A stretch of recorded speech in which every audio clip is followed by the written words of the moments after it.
Mr. Garrison's Happy Place. Mr. Garrison was a skinny, middle-aged man with a long, scraggly gray beard, making him look older than his time. The beard always looked unkempt and dirty, causing speculation that the man never washed it. His eyes were large and bloodshot, always appearing as if they were going to pop out and roll down the sidewalk. The clothes would always be the same, a gray flannel shirt and denim jeans with holes at the kneecaps, or a faded green button-down shirt with pale yellow cargo pants. He kept them clean when he could, and thought the expense of newer clothing was non-essential. The people of the small town poked fun at him, as the tendency for ridiculing oddities was a common theme amongst the population. Even when he was at his most polite, a grocery store clerk or bank teller could always find something to laugh about, usually his clothes or scraggly beard. No matter what they said about him, Mr. Garrison was a good sport about it, usually. Then there were days when he was just sick of all the ridicule. The scraggly beard and flannel shirt jokes could only be funny for so long.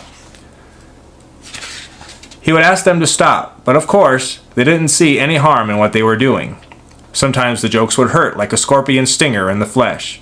When that happened, he only knew of one thing to do.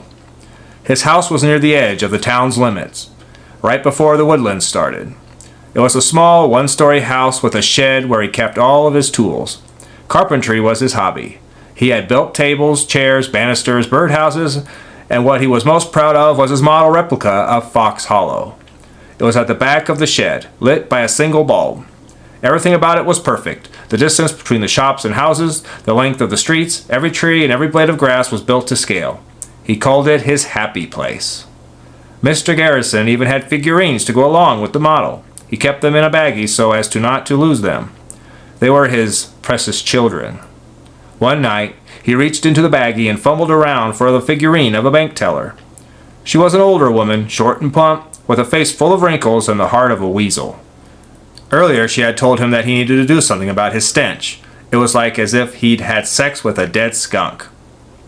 She didn't even have the decency to crack a smile with that one. Mr. Garrison placed the figurine at the corner of Maple and Oak Street. At the far end of the street, there was a school bus. He gripped the bus and started pushing it down the street. There was no need for sound effects. About halfway, he started moving the elderly bank teller across the street. He didn't slow the bus down, nor did he speed up the woman. The collision wasn't dramatic. None of the role-playing he ever did was dramatic. It never had to be to get the job done. The next day, he followed his usual routine, ate at McMurphy's Cafe, went grocery shopping for a handful of commodities, took a nice walk around the park, and made a withdrawal just to see the bank teller's sweet face one more time.